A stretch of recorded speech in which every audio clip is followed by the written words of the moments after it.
یہ اس وقت کی بات ہے جب ابلیس آسمانوں میں رہتا تھا اور وہاں اس کے پاس بہت بڑا عہدہ تھا، لیوسیفر۔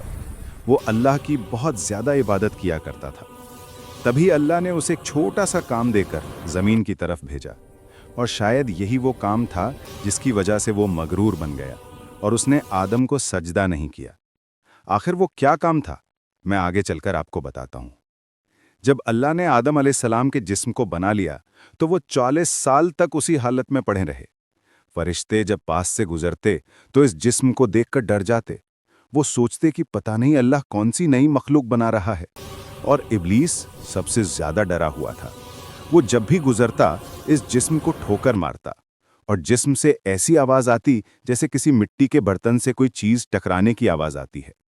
ایک بار ابلیس اس جسم میں منہ کی طرف سے داخل ہوا اور پھر باہر نکل آیا۔ تب اسے پتہ چل گیا کہ یہ بہت کمزور مخلوق ہے۔ اس کے بعد اس نے فرشتوں سے کہا کہ اس سے مت ڈرو، یہ تو اندر سے کھوکھلا ہے۔ اگر میرا اس سے مقابلہ ہوا تو میں اسے تباہ کر دوں گا۔ پھر اللہ تعالیٰ نے اس جسم میں روح ڈالنے کا ارادہ کیا۔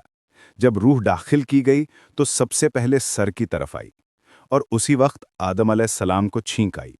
فرشتوں نے آدم سے کہا کہ الحمدللہ کہیے۔ جب روح آنکھوں میں داخل ہوئی تو آپ کو جنت کے پھل نظر آنے لگے، اور جب روح پیٹ تک پہنچی تو انہیں بھوک محسوس ہوئی، اور وہ جلدی سے جنت کے پھلوں کی طرف دوڑے۔ حالانکہ روح ابھی تک ٹانگوں میں نہیں پہنچی تھی۔ اس لیے اللہ تعالیٰ نے فرمایا ہے کہ انسان بہت جلد باز ہے۔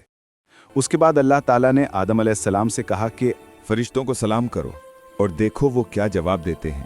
جب آدم علیہ السلام نے فرشتوں کو سلام کیا تو فرشتوں نے سلام کا جواب دیا، اور اللہ نے کہا کہ یہی تمہارا اور تمہاری اولاد کا سلام کا طریقہ ہوگا۔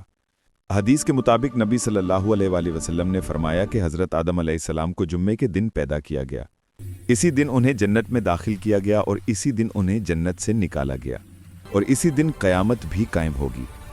جب حضرت آدم علیہ السلام کو پیدا کیا گیا تو ان کا قد 60 ہاتھ تھا، اور جو انسان جنت میں جائیں گے ان کا بھی قد اتنا ہی ہوگا۔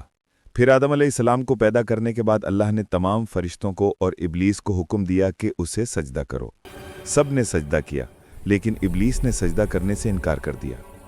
جب اللہ نے پوچھا کہ تو نے اسے سجدہ کیوں نہیں کیا، تو شیطان کہنے لگا کہ میں اس مٹی سے بنی ہوئی مخلوق کو سجدہ کیوں کروں، میں تو آگ سے بنا ہوا ہوں۔ کچھ روایت کے مطابق آدم علیہ السلام کو جس مٹی سے بنایا گیا تھا، اللہ نے ابلیس کو ہی وہ مٹی لانے کے لیے زمین پر بھیجا تھا، اور کہا تھا کہ زمین کے مختلف علاقوں سے ہر قسم کی مٹی جمع کر کے لاؤ۔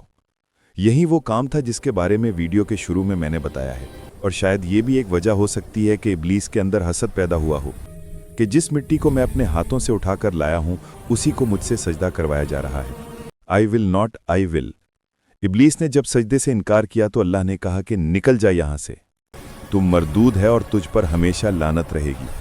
اس پر شیطان نے کہا کہ تو نے اس کمزور مخلوق کو مجھ سے زیادہ عزت دی ہے، اگر تو مجھے قیامت تک مہلت دے تو میں اس کی اولاد کو بھی گمراہ کر کے تیرا نافرمان بنا کر دکھاؤں گا۔